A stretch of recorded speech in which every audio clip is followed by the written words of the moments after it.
جگہ آ جاندی ہے اگے ٹرو۔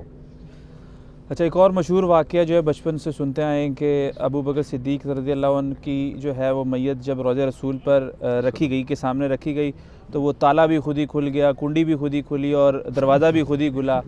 اس کے بعد جو ہے وہ آواز بھی آئی کہ حبیب کو حبیب سے ملا دو۔ غالباً ابو بکر صدیق رضی اللہ عنہ کی کوئی وصیت تھی۔ وہ کہتے ہیں مولا علی کو وصیت کی تھی۔ یہ سر ہوتی سی کسی زمانے میں، اس کی اب جو انجینئرنگ ہوئی ہے نا، ہمارے ایک بڑے قریبی بڑے بیبے سے بھائی ہیں، پہلے بریلوی تھے، اللہ نے ان کو ہدایت دی، انہوں نے ایک چینل بنایا انڈرسٹینڈ اسلام۔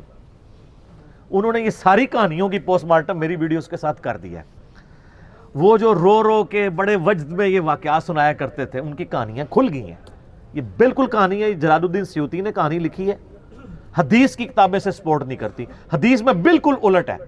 صحیح بخاری کے اندر موجود ہے کہ 3700 نمبر حدیث ہے، بڑی لمبی حدیث ہے حضرت عمر کی شہادت کے اوپر، کہ جب سیدنا عمر فاروق رضی اللہ تعالیٰ عنہ کو زخم لگے اور پھر ان کی حالت یہ ہوئی کہ میدہ چونکہ کٹ گیا تھا، جو کھاتے تھے وہ میدے کے رستے نکل جاتا تھا، ان کو جب یہ نظر آیا کہ اب میں نہیں بچ پاؤں گا، تو انہوں نے ابن عمر کو بلا کے کہا کہ اما عائشہ کے پاس جاؤ، ان سے کہو کہ روضہ رسول میں مجھے ساتھ دفن ہونے کی اجازت دیں حجرہ عائشہ کے اندر، اور یہ نہیں کہنا کہ امیر المومنین نے بھیجا ہے، کہنا ہے کہ عمر ابن خطاب چاہتا ہے، آئی ایم نو مور امیر المومنین۔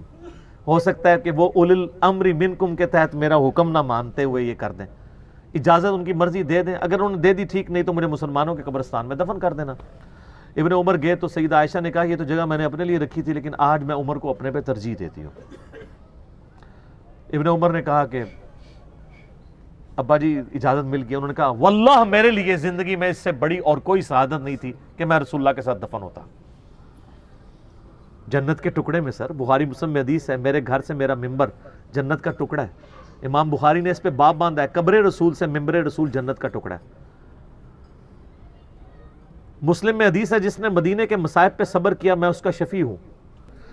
میرے بھائیو، جامعہ ترمذی میں ایک حدیث ہے کہ اللہ کے نبی علیہ السلام نے فرمایا کہ ہو سکے تو مدینے میں مرو، یعنی کوشش کرو اس میں سکونت اختیار کرو، جو مدینے میں مرے گا میں اس کا شفیع ہوں گا قیامت والے دن۔ سیدنا عمر کی دونوں دعائیں اللہ نے قبول کی۔ بخاری میں حدیث ہے کہ سیدنا عمر یہ دعا کیا کرتے تھے، اے اللہ مجھے مدینے میں موت دینا، شہادت کی موت دینا، اور اللہ تعالیٰ نے ان کی دونوں دعائیں قبول کی، شہادت کی موت بھی ملی اور مدینہ شریف میں ملی، اور اس سے بڑھ کر نبی علیہ السلام کے ساتھ مدفن نصیب ہوا رضی اللہ تعالی عنہ وعلیہ السلام۔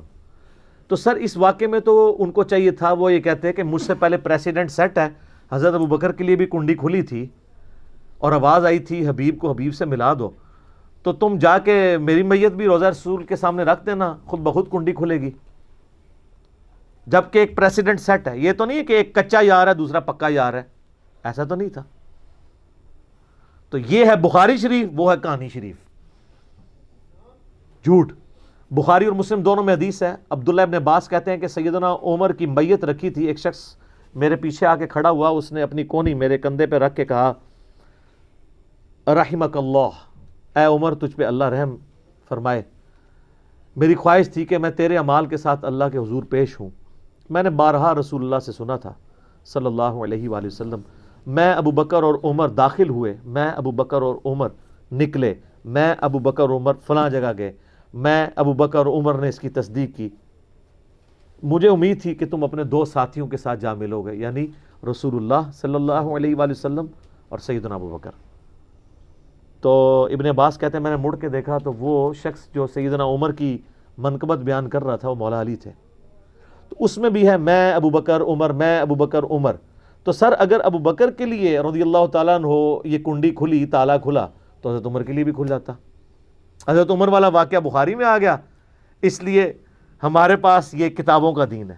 سر پھر ہم کیوں نہ کہیں مرنے سے پہلے اے مسلمان کر لے اس پہ غور، کتابوں کا خدا اور ہے، بابوں کا خدا اور، بلکہ کتابوں کا دین اور ہے اور بابوں کا دین اور، یہ تو کتابوں کی چیز ہے۔ ٹھیک ہو؟